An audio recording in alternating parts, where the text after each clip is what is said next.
What's up, everyone? Welcome to the Fit to Fat to Fit Experience podcast, episode 67. Today we got a special guest for you guys. Super honored to have this guy on. I met him in LA at a mastermind event about 3 months ago and was just blown away by his story and the type of person he is, his energy, and how down to earth he is. And the fact that he was even considered coming on my podcast, I was super excited. Anyways, it took a while to finally schedule him. His name is Jim Kwik. He's the founder of Kwik Learning. He's a widely recognized world expert in speed reading, memory improvement, brain performance, accelerated learning. He calls himself a personal trainer for the brain.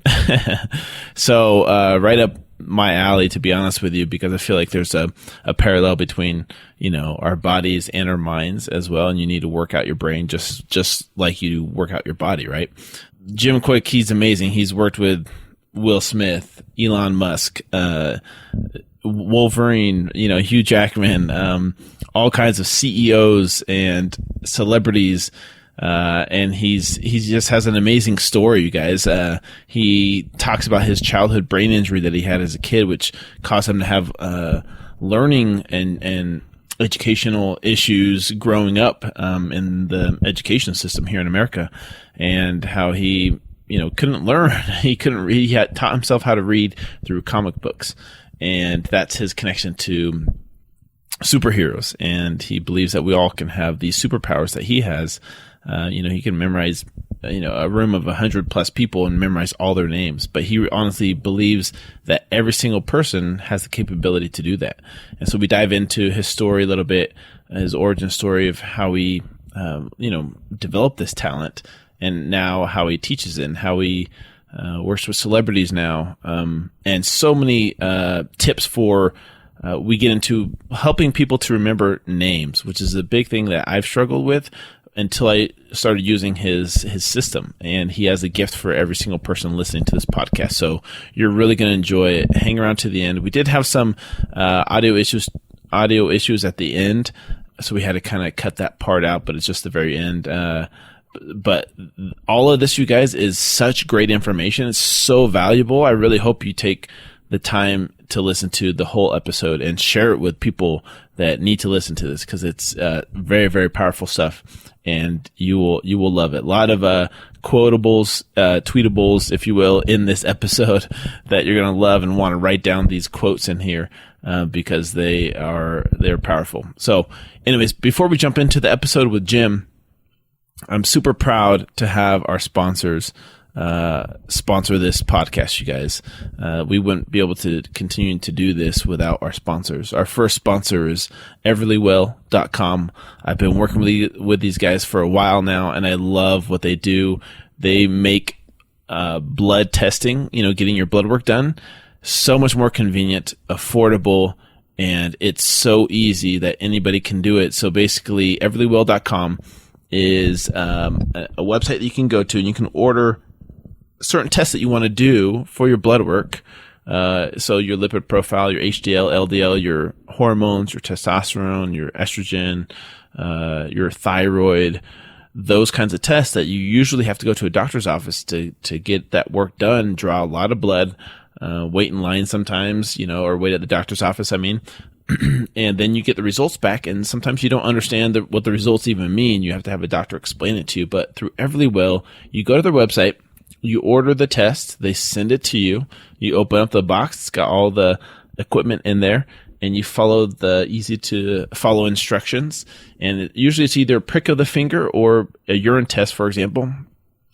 And you do the test, you put it in the device that they give you, and you put it into a UPS prepaid package, and you drop it off at a UPS store or schedule pickup if you want. It's so convenient. And then a couple days later, they'll email you your results with super easy to understand explanations of what those numbers mean.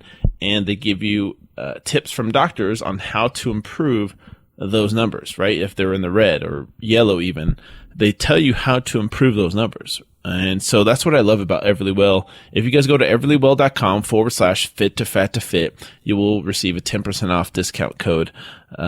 These guys are coming out with more and more tests in the future, you guys. So stay tuned. because right now the tests they offer are great, but I think there's so many more tests that a lot of people are looking for, and being able to do it from your house, from your own home is what I love about it. It's the most convenient thing. So check it out, everlywell.com/fit to fat to fit. Our next sponsor is none other than Quest Nutrition. These guys, if you haven't heard of Quest Nutrition, then you've probably been living in a cave. Quest bars have been around for a good 5-6 years now, and they've kind of taken over the protein bar world, if you will, with their amazing taste, amazing texture of their bars, low carb, high protein, high fiber, and then they've been around for a while, and so now they have protein chips, they have protein powders, and other products too that are amazing. And these guys have supported us since the beginning of my Fit to Fat to Fit journey, and that's what I appreciate about them. But they do so much to give back, and I love that the fact that they they have a keto line of products too. If you go to questketo.com, you can see their full lineup of keto products too, because as you know, I'm a big fan of keto and how that's helped me tremendously. And their keto products, you guys, in my opinion, are the best tasting keto products out there. They make those desserts taste like real desserts, and you can stay in ketosis while eating delicious food, chocolate bars and peanut butter fudge cups. And they even have like these crackers that are better than Cheez-Its, in my opinion. So check it out, questketo.com or questnutrition.com for all their products. We really appreciate both of our sponsors for sponsoring this podcast, you guys. All right, thanks for your patience with our sponsors, giving a quick shout out to them. Let's go hang out with Jim Kwik now.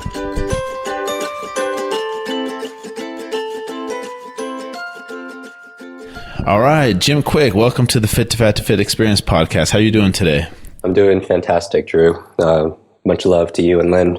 Thanks for having me, and thank you to everyone who's listening to this. Yeah, man, I really appreciate it. I'm glad that we finally were able to get this set up. I know it's been tough. You travel a lot. I travel a lot, but we're here finally. And so are you in California right now?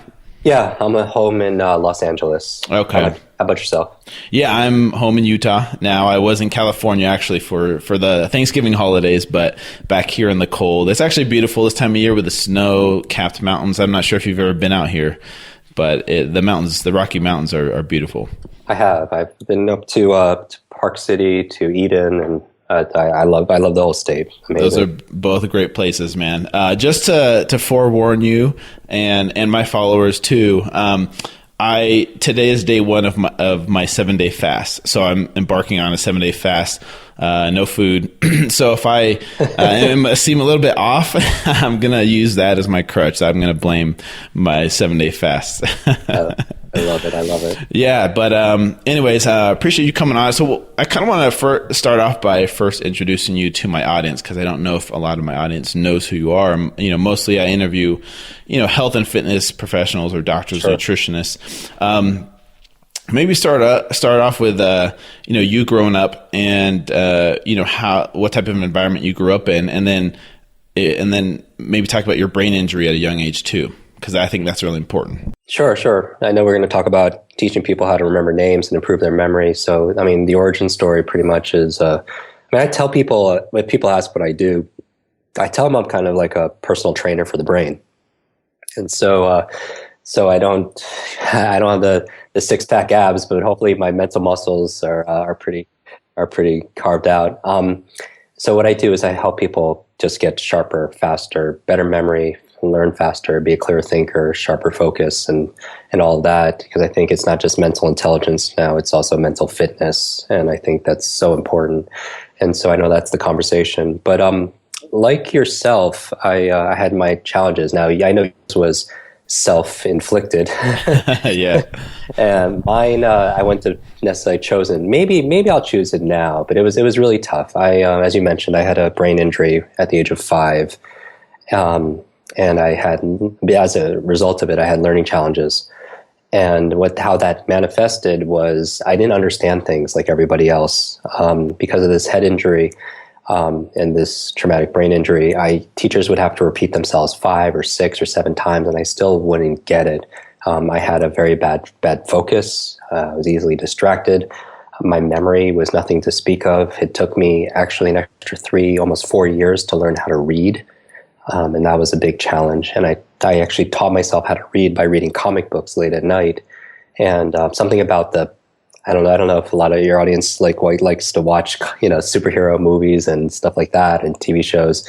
But something about the illustrations about good versus evil, about one person can make a difference, and that superheroes, they've discovered and developed their superpowers, but just having a superpower doesn't make you a superhero. You have to apply those powers for good.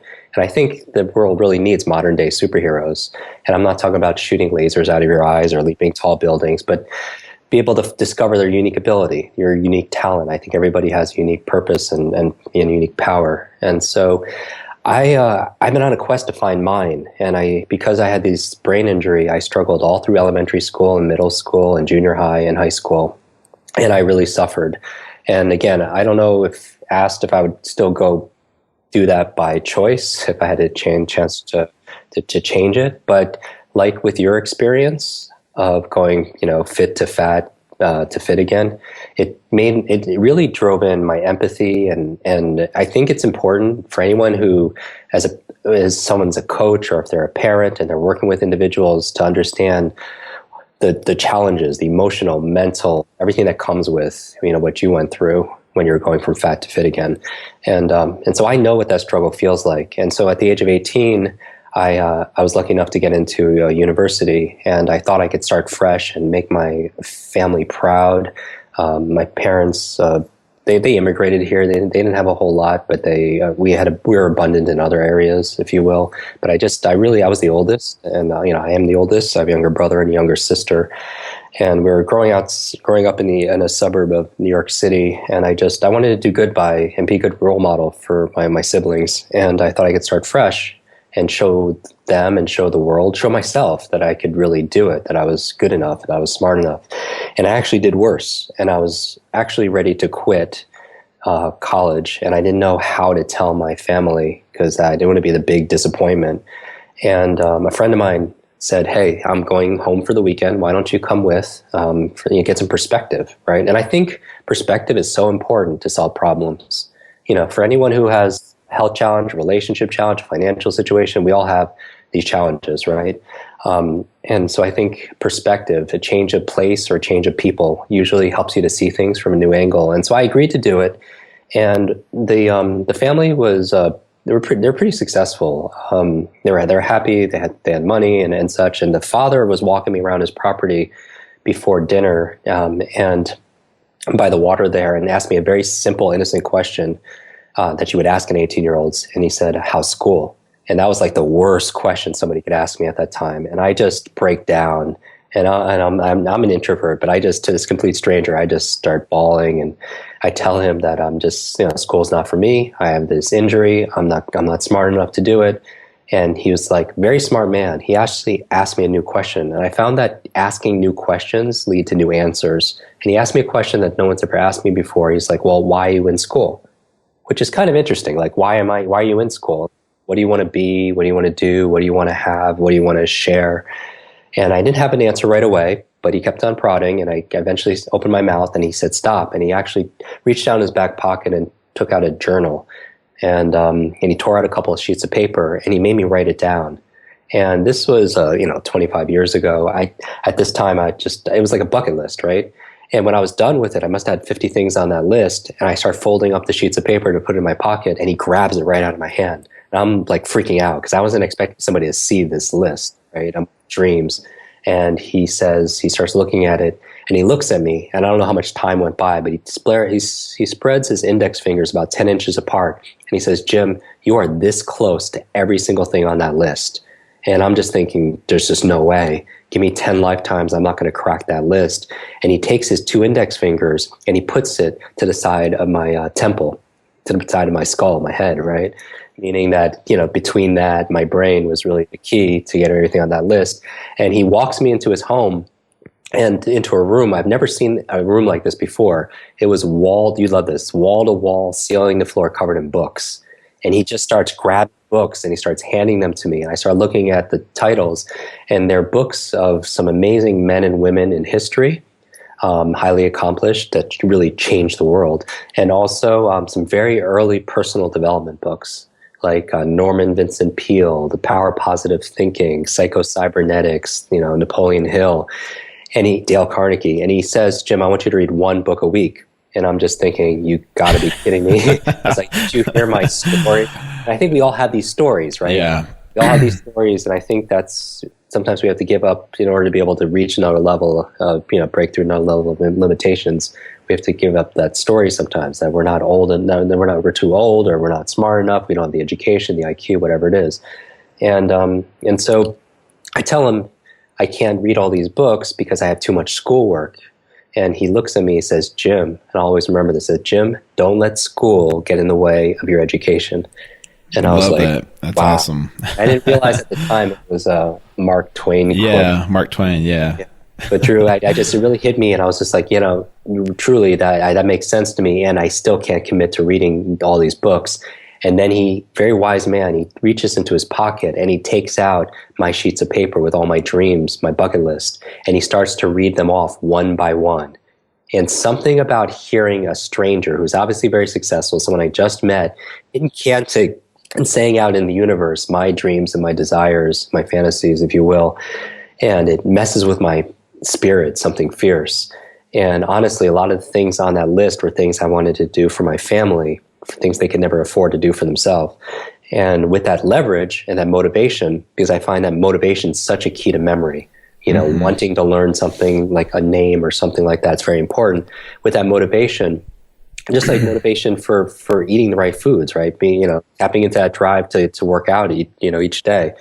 I agreed to read one book a week. And so now I'm back at school. I'm sitting at my desk, and there's a pile of books that I have to read for school and a pile of books that I promised to read. And I don't have time to do it all. So what do? I don't eat. I don't sleep. I don't spend time with friends. I don't work out. I just give up there. I just live in the library. And that's not very sustainable. And so I don't know if I could do that for as long as you're on your path. But I ended up passing out, actually, of sheer exhaustion in the library, and I fell down a flight of stairs. I hit my head again, and I woke up in the hospital 2 days later. And at this point, Drew, it was a scary place. When I woke up, I was at this point in my body, I was at 117 pounds. So I lost all this. Crazy. I was malnourished. I was dehydrated. I was hooked up to all these IVs, and I thought I died. And it was a really kind of a very, very bad kind of place. And I thought there has to be a better way. And when I had that thought, the nurse came in with a mug of tea, and on the side of the mug was a drawing, artistic rendering of a genius, the opposite of me at the time. It was Albert Einstein. Albert Einstein had a quote on there, and I love these quotables, right? It said, same level of thinking that's created your problem won't solve your problem. Same level of thinking that's created your problem won't solve your problem. And it made me ask a new question, like, what's my problem? I'm like, I'm a really slow learner. And I was thinking, well, how do I learn better or faster? And I was like, well, maybe I could go to, learn it in school. So I picked up a course bulletin with all the courses, and I looked through hundreds of classes, and every single one of them, our 20th century education is a great place to learn what to learn. Math, history, science, Spanish, all on what to learn. But there were 0 classes on how to learn. Right? Wow, that's so true. Amen. Yeah. How to think for yourself, how to solve problems, how to be creative, how to focus and concentrate, how to read faster, how to remember things. I always thought it should have been the 4th R in school. They teach you 3 R's: reading, writing, arithmetic. But what about recall? What about retention? What about remembering? Yeah. Socrates says there is no learning without remembering. So I go and I put my schoolwork aside, and I start to I wanted to solve this riddle, this puzzle, if you will. I wanted to understand how my brain worked so I could work my brain. I wanted to understand how my memory worked so I could work my memory. And I started studying that, brain science and learning theory, multiple intelligence, anything I get my hands on in terms of how to be fitter, faster, smarter in that mentally. And about 60 days into it, a light switch went on, and I just started to understand things. I started to remember things better. I started to read faster. My whole life improved. My grades improved, but my life improved. And the reason why I'm doing this to this day, almost 25 years later, is because teaching it, is when I started tutoring, because when you go through that experience of struggling for 13 years and you've come across these ideas that could really help everybody, and you just don't want people to struggle and suffer the way that you do, or you did, right? And so I started to tutor, and one of my tutoring students, she was a freshman in college, she read 30 books in 30 days. Now think about that, like one book a day for a month. Imagine going to Amazon and picking up 30 books and understanding it too. And I wanted to find out not how she did it. I want to know why she did it. Going back to motivation, I found out that her mother was dying of terminal cancer and was given 60 days to live. And the books she was reading were books to save her mom's life. And I wished her luck and prayers. And 6 months later, I get a call from this young girl, this young woman, and she's crying and crying and crying. And I find out that they're tears of joy, that her mother not only survived, but is really getting better. Doctors don't know how or why. Doctors actually called it a miracle, but her mother attributed 100% to the advice she got from her daughter, who learned it from all these books. Wow. Yeah, and that's where I realized it hit me like nothing else. So I realized that if knowledge is power, then learning is your superpower. That if knowledge is power, learning is your superpower, and it's everyone's right, it's their birthright. And we just need to be shown, your brain doesn't come with an owner's manual, and you just need to be shown how to do it, and your life could be easier. I mean, higher levels of performance and productivity and prosperity. And I don't just mean financial prosperity, I mean all the treasures of your life, your health, your relationships, your career. And that's my mission, is to help people to build stronger, better brains. And you're doing a great job of it. First of all, Jim, I just want to let you know, like you changed so many people's lives for the better, in so many different ways. And this is just one example that you had back in the day, of this, you tutoring this young girl. That's such an amazing experience to have. First of all, was it in that moment that you realized you have this talent to share with the world, after you did your research and you kind of went through that, I wouldn't call it rock bottom, but you kind of realized, okay, here's my problem and here's how I'm going to fix it. Was it at that time that you realized you have this superpower, if you will, to share with the world? Or at what moment did it hit you that you had this superpower? That's a great question. I think it really was that experience, because, the idea that the knowledge is out there, it's just, do people have the time to be able to go and find it and learn it and absorb it and apply it and remember it? I think that people have to, sometimes it takes a breakdown to have a breakthrough. And through the challenges that we have can lead to positive change. I mean, we hear all the time about post-traumatic stress and challenges like that. And what people don't realize is there's new research that's come out. They call it post-traumatic growth. So it's post-traumatic growth, where that we go through certain episodes in our life and experiences that you don't wish upon anybody. But there's some people that actually come out and through that baptism of fire, and they're actually grateful that it actually happened, because they learn to associate new meaning to that experience, new levels of empathy, new levels of they find their strength through the challenge that they went through, the suffering they turn into strength, and the struggle they turn into superpowers. And that's really, I hope everybody was able to find it. Maybe I don't ask anyone having to go through that kind of challenges, where it's like life-threatening and such like that. But, and I think there's a reason why, if somebody's listening to this right now and they're going through, I think there's 3 important areas in terms of mindset to really be a real-life superhero. And I call it the 3 Gs. Number 1 is a growth mindset, right? As opposed to a fixed mindset. When people see me on stage or on video and I memorize like a room of 100 people's names, or 100-digit number, or 100 random words in and out of order, I always tell people, I don't do this to impress you. I really do this to express to you what's possible. Because the truth is, every single person who's with us today could also do it. It's just we aren't shown how to do it. We're not taught how to do it. If anything, we're taught that our learning or intelligence or our potential is somehow fixed. Like our memory is fixed, like our shoe size. And we've discovered more about the human brain in the past 20 years than the previous 2,000 years. And what we know with neurogenesis or neuroplasticity is that we can create new brain cells even as we age. So anyone listening to this right now is concerned that they're absent-minded or senior moments are coming a little bit early.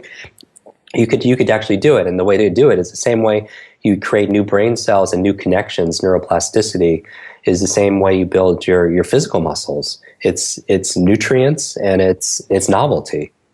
And then, you have to stimulate yourself, and you have to give it, give your brain what it needs and give it the rest it needs also. And so growth is saying that nothing is fixed in your life, is that you have the ability to make things better. The second G I would say is, in terms of a mindset besides growth, I would say grit. I think grit is so important. That what you mentioned, the resilience. Yeah. I think it's one of the most defining factors for people that succeed at the highest levels, because it's inevitable that we're going to have problems. It's inevitable that we're going to have challenges, but are you going to have the persistence to be able to do it? And what I would say to people is, even when you don't, a year ago, there was a big fight on television, and I love martial arts and I love the athletics of it, and pushing people to their limits, and I'm also kind of conflicted because I know what concussions and the damage it could do with extreme sports and stuff like that. But there was a big fight. It was the Pacquiao Mayweather fight that was going on in boxing, and I get this call from Sylvester Stallone, and I mean, like, Rocky, and he's like, "Hey Jim, you want to come over and watch the fight?" I'm like, "Oh yeah, I want to watch like the biggest boxing match ever with Rocky." Yeah. And I get there, and I'm sitting on the couch with us, and it's me, and right next to me is Sylvester Stallone, and right into his left is Arnold Schwarzenegger.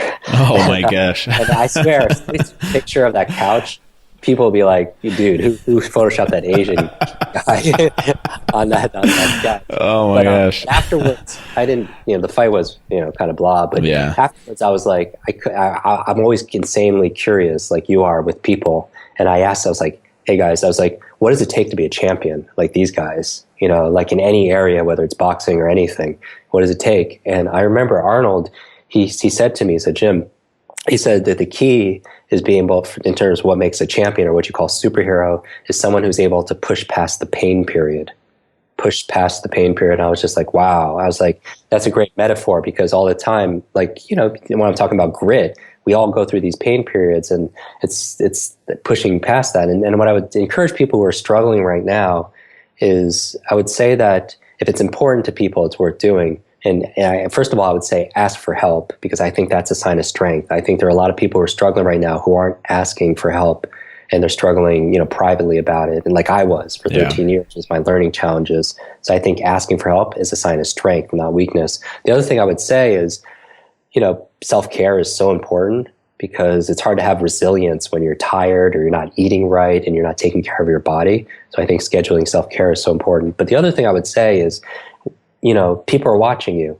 And so know that through your acts, that even though people would totally understand if you gave up, that through your grit and through your grace, you're inspiring the people around you. And, that's where I get a lot of my motivation. So I think in terms of a success mindset or superhero mindset, I would say growth, grit, and the last G I would say is giving. Giving in terms of knowing that, and these are universal laws in nature. Everything grows and everything gives. If it's growing or if it's not growing, it dies and it ceases to exist. And if it's not giving something back, it also is it's eliminated. And so I think I think we give not be, we don't give to, I don't think people, you shouldn't give to get. I think people should give because it's who they are. And so then that's why I love what you guys are doing, with you and Lynn, especially with this podcast. You're bringing incredible information to people that people need to have in convenient, bite-sized, form. And that's, where you take knowledge and you put it into real wisdom. But I think those three areas are so important, especially in the world we live in today. Yeah, no, and I agree with that. And you touched on so many things that I was thinking about, like, okay, maybe I should go this direction next, because there's so many things I want to talk to you about. But honestly, the first thing I wanted to ask was, okay, you talked about Sylvester Stallone, for example, and Arnold. Who was your first celebrity client, and how did you get to this stage where you're at, where Sylvester Stallone is calling you to ask if you want to come watch a fight? I'm just curious. Yeah, I mean, I've been very fortunate in my career. I don't really want to be like super famous. I just want to help people. That's my motivation. That's what I love about you too, you know? Yeah, it's not $1 billion doesn't do anything for me, but 1 billion brains, it's so important for me, because I just think that if someone's listening to this right now and they're struggling, and I'll answer your question with this. If people are listening to this right now and they're struggling, there's like too much to keep up with, and they feel like, I talk about superpowers and superheroes, and I talk because we live in a world of supervillains, a world like, and these villains are relatively new. I'm talking about information overload, information anxiety, mental fatigue, mental fog, mental forgetfulness. I mean, digital distraction. There's actually a new term called digital dementia. Drew, I don't know if you've seen this. Doctors basically call it digital dementia. It's the idea where, your brain is like a muscle, and it's use it or lose it, right? Yeah. But the challenge is a lot of us are outsourcing our brains to our smart devices. So think about, like, growing up, how many phone numbers you used to know. Mm-hmm. Like, oh my gosh, yeah, countless, right? Every single person's phone number. How many phone numbers do you know right now? Just mine. Right. It could be somebody like a spouse, best friend every single day. But honestly, if your phone is dead or you don't have it on you, you just don't know what that number is. And I'm not saying that I want to memorize 500 phone numbers or 500 emails and everything. But the idea that we can't anymore, it's like we've lost that art and that fitness. And so basically, the digital dementia is saying you're using your phone to keep all this information. Your schedules, it's doing math for you. It's getting you from here to there. You're keeping your calendar and your phone numbers. So your brain's not getting the workout it normally would need to keep sharp. And so we live in a world of supervillains. And so my goal is to help people unleash their greatest superpower, which I think is their brain.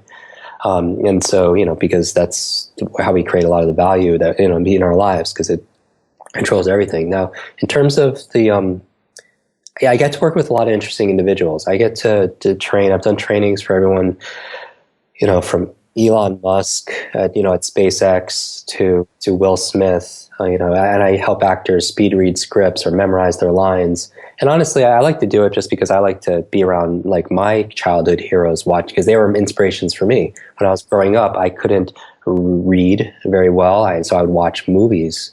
And and when you see these individuals overcome their obstacles, and always these movies were always the same.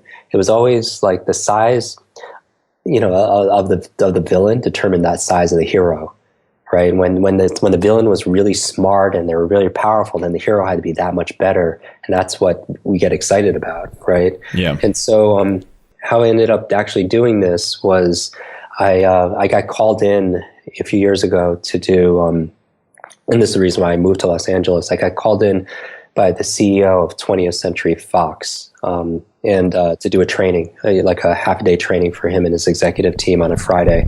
And I go in, and it's my best training I've ever done. And maybe because it was a Friday and I was walking through to the boardroom, I saw these movie posters of like Avatar and Star Wars, and I was just like maybe like a little kid again. And I think to be a really great learner, it helps. It has nothing to do with your chronological age, but it's really the age of your mindset and your heart. Because who are the fastest learners? It's like children, little right? Kids, Kids, how fast kids pick up like musical instruments, or languages compared to like an adult, right? Now, actually, I think adults could actually learn it faster. It's just kids, adults don't have the skills or the strategy, and kids have a lot more time, right? Yeah. To do that. But I get called in. I do the best job I can. And as a thank you, the chairman of Fox, 20th Century Fox, gave me a tour of the studio lot. And when he was doing it, I saw a movie poster of Hugh Jackman. It was for the new Wolverine movie that was coming out. And I was so excited about it. I was like, wow, I can't wait for that to come out in a few months. And the chairman picks up his phone, and then 5 minutes later, Drew, I'm sitting in a movie theater, the Fox Theater, with 3D glasses, watching Hugh Jackman. No way! It was awesome, right? That's cool. Afterwards, he comes to get me after the film, and he was like, "How's the movie?" And I was like, it was great. And because I'm still like acting like a kid, I tell him, I was like, you don't know this, but I grew up with learning challenges. I had this brain injury when I was 5, and I couldn't read. I taught myself how to read by reading comic books. And I tell him my favorite comic books growing up was actually Wolverine and the X-Men. And I tell him not because they were the strongest, it's because that they didn't fit in. And I felt like growing up, I didn't fit in because of I was a boy with a broken brain. And the cool part about it is I grew up in Westchester, New York, outside of New York City. And that's where I found out that's where the X-Men school was, where they trained the X-Men, Professor X. And I told him when I was 7, 8 years old, I used to ride my bicycle in my neighborhood around town trying to find the X-Men school because I wanted to run away and I wanted to go there because I wanted to find my superpowers and I wanted to find my super friends. Do you know what I mean? And I'm telling this to him and he's like, Jim, I didn't know you like superheroes. How would you like to go to Comic-Con? And I was like, you know what Comic-Con is, Drew? Yes. Yeah, it's a big collision in San Diego once a year where everyone gets dressed up as their favorite comic book character and such. But I was like, when's Comic-Con? He's like, it's today, Friday, Saturday, Sunday. And I'm acting like a 9-year-old, but I become like a 99-year-old. And I'm saying, oh, how am I going to get from LA to San Diego on a Friday? And I don't have anything to wear. And I have all these meetings here and there's going to be these lines. And it's funny, like, how age changes our mindset sometimes. And he's like, Jim, do you want to go? I'm going tomorrow. And I was like, oh yeah, the chairman of Fox is going. I want to go with you. Yeah. So he picks me up the next morning, Saturday, 8:00. And instead of driving, we get on his plane. And when I get on the plane, Drew, I swear to you, it's the entire cast of X-Men's on the plane. And he didn't tell you that? He didn't tell you that? Total surprise. Oh my God. It was a surprise to everyone at Comic-Con because they were going to surprise everybody with the showing there. And so I'm talking about Hugh Jackman and Patrick Stewart. I mean, I'm sitting between Jennifer Lawrence and Halle Berry. And we spent the entire day at Comic-Con. I won't go into how amazing that was. But when we come back to Los Angeles, the chairman's like, how was your day? And I was like, this was the best day ever. Oh my goodness, thank you so much. He was like, Jim, I have something else for you. I was like, no, I don't want anything else. What can I do for you? And he's like, Jim, they really liked you. How would you like to go on set? I was like, what do you mean? He's like, we have another 30 days of filming the new X-Men movie, Days of Future Past, and in Montreal. And how would you like to go? And I was like, oh my goodness, I've never been on a movie theater's set before. I was like, what can I do for you guys? And he's like, just share with them what you shared with us. Teach them how to speed read their scripts and have better focus on camera and remember all their lines. And I was like, I could totally do that. Wow. And so the next morning, Sunday, I'm on the what they call the X-Jet, sharing these brain tips with all of them. And I get to spend all this time with them on set. And now I go back to home, and when I get home, you love this. There's a package waiting for me. It's like the size of like a plasma TV, and I open it up, and it's this photograph. It's a photograph of me and the entire cast of X-Men. Oh wow! And even better and it's like my permanent, Twitter, and it's my permanent Facebook cover photo. Yeah. But even better than that is the note in there. It said this from the chairman. It said, Jim, thank you so much for sharing your superpowers with all of us. I know since you've been a child, you've been looking for a superhero school. Here's your class photo. Wow, that is amazing. And that's how I got involved working, in Hollywood. But the reason I bring this up, though, is, I've been looking for this superhero school for the longest. Because I feel like that we all have superpowers that are dormant inside of us. And again, school is a great place to learn what to learn, math, history, science, but not how to access those powers. And so that's what I've committed my work to doing. That's why we publish online speed reading, memory, all these courses in 150 countries, because because nowadays a school doesn't have 4 walls. And, this conversation right now, it's going out to, thousands and countless of people. It's just, what a wonderful, marvelous time to be able to learn. Yeah. No, it's so true. And thank you for sharing that story, because you're such a cool, humble guy, down to earth guy, but I appreciate you sharing that story with all of us. And there's actually 3 truths that you brought up in your story that are applicable, I think, to everybody. And I kind of want to briefly discuss them really quick before we go into some tips for helping some of my followers learn how to remember names. And these are things that I've learned too. But anyways, the first thing you talked about in your story was perspective and gaining a perspective outside of your comfort zone. So for example, you go into your friend's house, meeting your friend's dad, that was so cool of him to care about you enough to ask you those different questions and make you think differently than what you thought before. And him handing you those books, probably helped set you up and change your help you to rewire your brain and change the way you think. And that's applicable to me and so many other people, that we need to be open to being open. We need to be open to other ideas that are out there that we haven't discovered yet, we haven't learned yet, instead of just thinking, okay, well, I'm strong enough to solve this problem myself, but it hasn't been working for the past 20, 30, 40 years. There's something else out there that I need to learn. And so being open to gaining a different perspective. And then the second thing you talked about was your story. We all have stories that we tell ourselves. For example, you told yourself this story. I can't read one book a week. I just can't do that. Like, that's the story you've been telling yourself your whole life. And so many people go through the same thing. I'm too old. My metabolism has changed. My hormones, it's too late, or it's too hard. I've tried giving up sugar and it just doesn't work. We tell ourselves our story, but we don't realize that we have the power to change our story, right? If we've told ourselves the story and convinced ourselves of that story, we also have the power to change that story if we want to. It's a choice. It really is a choice. And then the third thing, which I'm trying to remember now, this is a podcast about memory. I like how you say in your trainings, there's no such thing as a bad memory, but there's no good or bad memory. It's trained or untrained memory, right? Yes. I believe it. Yes, and I believe that too, because I feel like just like there's a parallel between you exercising your brain, right? You're a personal trainer for people's brains. Right. Is the same principles for people that want to become healthy, right? My whole goal isn't to get people skinny and get six packs, because that's not a sign, honestly, of true health. You could have a six pack, you could be skinny, but you could be dying on the inside, right? Sure. Like when you were 117 pounds, but you were literally killing yourself, not taking care of your health. So I think there's a balance, there's a parallel between all of this. And it's when I was going through your training, it really hit home to me about how much these principles that you're teaching are so similar to the principles that I teach when I try and teach people and coach people how to get healthy. But it's just, we don't put the time and effort into it.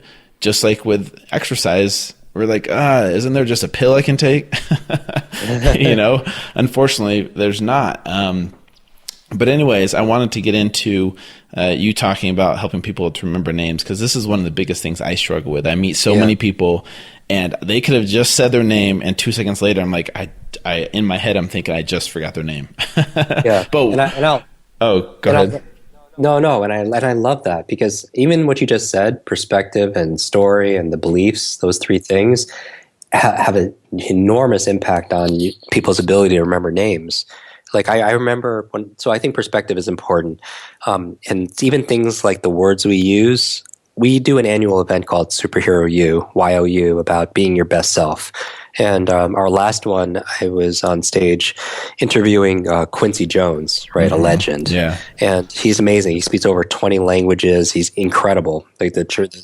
And one of the things for perspective, he said on stage, he's like, you have to go to know. So that's why I think travel is so important. Even if you can't travel outside your local vicinity, that's why books were so important for me growing up.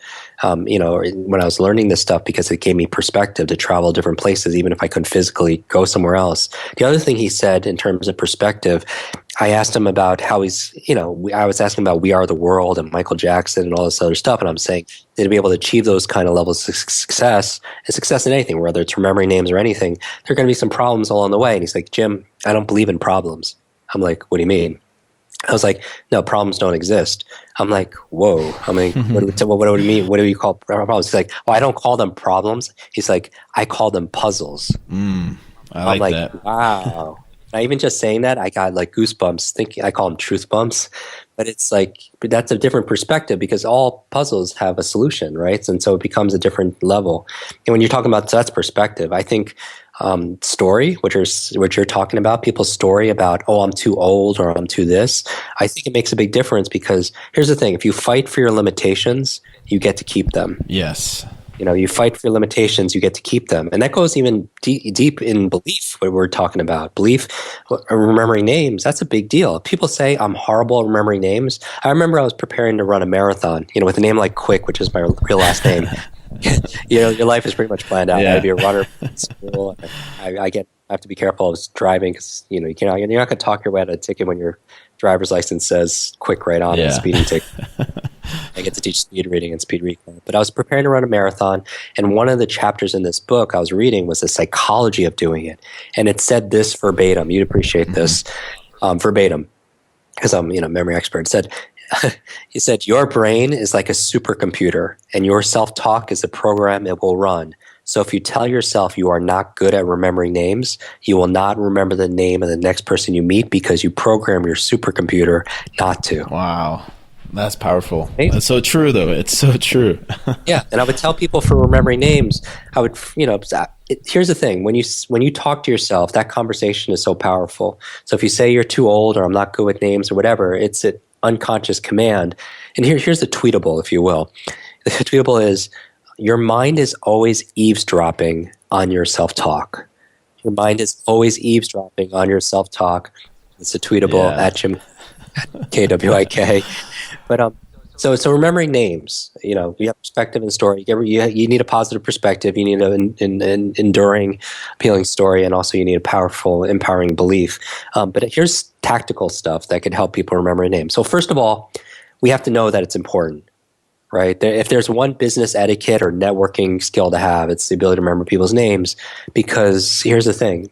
It's really hard to show somebody you're going to care for their health or their fitness or their finances or their future or their family if you don't just care enough just to remember their name. Right? Because people don't care how much you know until they know how much you care. And that's why a name's so important. And they say a name is the sweetest sound to a person's ears. Name is the sweetest sound to a person's ears. So that's so important. So I always tell people the first three things to remember names is mom, M-O-M, mom, M-O-M. And it's like the mother of all skills. So basically, if you're ever forgetting something, usually one of these three things is missing. All right. And so let's say somebody has trouble remembering names, but there's a suitcase of $100,000 cash for that person or their favorite charity if they just remember the name of the next person they meet. Yeah. Is that person going to remember that person's name? Yeah, most likely. I would say yes. Right? And so, of course, did that person automatically just become an instant memory expert? No, right? They didn't use any technique. The M stands for, in mom, motivation. And we talked about that earlier. But here's the thing. I could talk about visualizing people's names and all that. But one of the most important ways of remembering names is to want to. So I would ask myself, why do I want to remember this person's name? And if I can't come up with an answer, I'm not going to remember the person's name. Because here's the tweetable. Reasons reap results. Reasons reap results. You always start with why. So maybe it's because I want to practice this technique I learned, on this podcast. Maybe it's to show the person respect. Maybe it's to make a new friend. Maybe it's to make a sale. Whatever it is, you need to come up with a reason. Motivation is key. I remember I was doing a talk in Silicon Valley recently, and afterwards, someone in the audience, Bill Gates, comes up to me. Bill Gates, right? And I ask everybody, like, my question is, if you have any one superpower, what would it be? And he says, Jim, it would be to be the ability to read faster. And I was like, I could totally help you with that. Because the wealthiest people in the world know the power of reading. Because if somebody spent decades of becoming an expert in something, and then you could sit down in a day or two, and you could download decades into days, oh my goodness, what an advantage. But we started talking about the future of education, and I was talking about it from an adult learning theory perspective, and he was taking the perspective of technology. And someone was listening in and says, is there anything else missing? And we were talking about it, and we both came to the same conclusion. It's motivation, understanding why people do what they do, right? What gets people to eat what they should be eating or work out the way they should be working out. So motivation is key. Know your motivation. Number two, the O in mom is so important. It's observation. Observation. A lot of people blame their memory, like when they forget names, they blame their retention, when it's more their attention. It's not your attention, it's your attention. In fact, the art of memory is really the art of attention. And I'm going to drop one more name here. And the reason why I do it is not the name dropping. It's because when you ever see a Rocky film again, or you see Bill Gates, whatever, it reminds you, because that's how our memory works, based on triggers and reminders. And so it reminds you of the lesson, so you're more likely to use it in the future. But so every time so everyone knows President Bill Clinton is great, regardless of your political views. Most people would say he's got charisma, he's a great communicator, he's a great connector. What a lot of people don't know is he's excellent, superb memory. superb. Every time I've had an opportunity to spend time with him, he remembers my name, class conversation, things that are important to me. And that's a leadership skill. And I remember asking him the second time, I was like, how do you remember all this? Like what memory techniques are you using to remember people's names? That's remarkable. And he answers it. He's like, I don't use any memory techniques, actually, Jim. He's like, as a youngster, my grandfather used to tell stories in Arkansas to all the kids, but afterwards he would quiz them to see if they were paying attention. And I was like, that's fascinating. And I noticed that he had an interesting way of communicating to me. It was like when he's talking to me, nobody else in the room existed. And every time I had the opportunity to be in his presence, there were a lot of important people in that rooms, but he makes you feel like no one else exists. And that's not how we usually make people feel in our everyday life. Normally, when you're out there, our attention, because we're trained on social devices, our attention's everywhere. We're looking who else is in the room. Or if we're not externally looking, like we're internally talking to ourselves. Like we're not thinking about what they're saying. We're thinking about how we're going to respond to what they're saying. And so we're not really paying attention. And so I think his incredible memory and his powerful presence comes from being powerfully present. And I have to say that again, that President Bill Clinton, his powerful memory and his powerful presence, I think comes from being powerfully present with people. That when he's talking about his grandfather and listening, if you take the word and write down the word listen and scramble the letters a little bit, it forms another word. It forms the word silent. Most people aren't present. And that's what people really want. Yeah. Holiday seasons, everyone's thinking about like what to buy and everything else, but people want the gift of your presence more than anything. People can feel the difference, right? Yeah. And then finally, so motivation, observation, and the last M in MOM is the mechanics. And those are the tools, the techniques, the tips on how to learn another language, how to give a speech without notes, how to remember facts and figures and numbers and names and everything else. But I have to tell people that motivation, if you don't want to remember a person's name and if you're not really present, then the technique is not going to help as much. Yeah. And you know what's so true about that is it's the same thing with health and fitness. I could give you the best meal plans, the best workout program, but if you don't have a why behind it, that's powerful enough, that's bigger than you, then it's probably just going to be another 30-day diet that you did that you kind of just, got burnt out. Right. But if you have that why that's powerful enough, that's bigger than just I want to be skinny, then it's going to be something that's going to help motivate you to help you embrace it as a lifestyle change instead of just a diet. So that's super applicable to, I think, everybody here listening. So one of the things the techniques that I remember that has helped me and that I put in practice now, which is kind of unique, or I guess I wouldn't call it weird, but I started doing it, is where you pretend like you imagine you're painting their name on their forehead in a certain color, and you're moving your fingers too, like in your pocket or by your side as you're doing it. And that has worked wonders for me, honestly.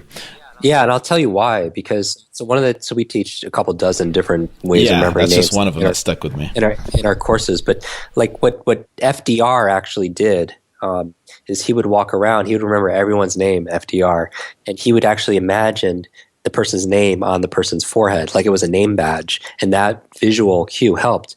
And how I'm just elaborate on it a little bit is I actually think that there's obviously muscle memory, and so I just imagine doing these micro little movements with my finger, like as if I'm drawing the person's name on their forehead in micro movements, and then I use imagine their favorite, my favorite color, and then I could just see, oh, that's Bill, that's Mary, that's John, right on their forehead, because we tend to remember more what we see, right? Like you go to somebody.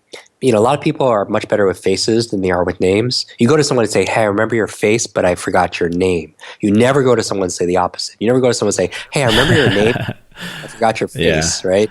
And so there's a Chinese proverb that goes, what I hear, I forget. What I see, I remember. And what I do, I understand. What I hear, I forget. I heard the name, I forgot the name. What I see, I remember. I saw the face, I remember the face. What I do, going back to practice, I understand. And so just the act of visualizing the name on their forehead helps you to be able to remember it better. And we're going to actually give the actual techniques, more of the mechanics, if you will, to everyone also. I know we talked beforehand about gifting your listeners something really special. So we prepared 3 memory training videos on how to remember names and speeches, and it goes deep. So if you like this kind of stuff, you're going to absolutely love that. Yeah, let's actually do that right now. What's the link to that? Yeah. So we created a brand new site for it. It's actually Jim Kwik. You have to spell it right though. It's Jim, Kwik. Yep. kwik.com/fit to fat to fit, with the number 2, obviously. Yeah, just fit. Like my brand. Yeah, jimkwik.com/fit to fat to fit. Correct. And we have 3 memory training videos just as a thank you for I love your community because they're so engaged, and I really do believe everyone listening here is the potential to be a real life superhero. Yeah. Mental superhero brain, if you will. Yeah, well, it's the perfect combination. You, the personal trainer for your brain, and me, personal trainer for your body as well. So it's a good combination. We're running out of time, and so just a couple last quick questions before I let you go, and then a quick shout out to you and all of your sites and all the things you do. What exercises? Because we talked off there about, you don't really use supplements for your brain. There's nootropics and things like that out there. What exercises do you do for your brain on a daily basis? I know there's apps and there's games you can play. Do you do any of that? I do. We're actually developing a brand new speed reading app. Cool. That's in beta right now. And so I think reading faster is just like how people do aerobics and such like that. I think speed reading is an incredible exercise for the brain. I think what they're going to get as a gift at the site that we just gave out, there are going to be so many exercises where I actually on video walk them through it. On top of it, I do meditate twice a day. Cool. I think it's so very important. For people, I use like a Muse device, MUSE, as a resource for individuals. Or for me, I could also sit down for 20 minutes and just focus on my breath. Some people use apps like Headspace, which is great. If 10 minutes, something that's very inexpensive that everyone could do first thing in the morning, help you to relax at night. Very good. So I think meditation. I just want to say thank you once again for coming on. And I really appreciate all the information you gave to all of us, me included. This was such a great podcast, and thank you for doing this because I know you were sick and you still did this podcast. So I really appreciate it, man. And I look forward to working with you in the future and maybe having you on again. That'd be great. I look forward to connecting with everybody on social media. Go to jimkwik.com/fit to fat to fit, and everyone can get all this free training. Thanks so much, Jim, for coming on. I appreciate it, man. Thank you guys so much for listening to today's episode with Jim Kwik. I really hope you found it valuable and you learned something from it. I know I did. He's an amazing guy, and I'm so happy that I was able to have him on the podcast. So please take a listen to this and share it with those that you think could benefit from this episode. And also subscribe to our podcast so that you're updated and notified every time a new podcast comes out. We do one a week, but every once in a while we'll shake it up and maybe throw in 2 a week. So just stay tuned. We have a lot of stuff coming for 2017, and we appreciate you guys being a part of this Fit to Fat to Fit journey, this Fit to Fat to Fit family, and Fit to Fat to Fit movements. So thanks for all your support. A lot of big things coming for 2017, like I said, so stay tuned. Sign up for my newsletter if you haven't already. It's just go to fit2fat2fit.com. It's on the homepage. You definitely don't want to miss out on the things coming up for 2017. So stay in the know. Follow me on social media. Say hi on Facebook, Twitter, or Instagram, or Snapchat. And we'll see you guys back here next week.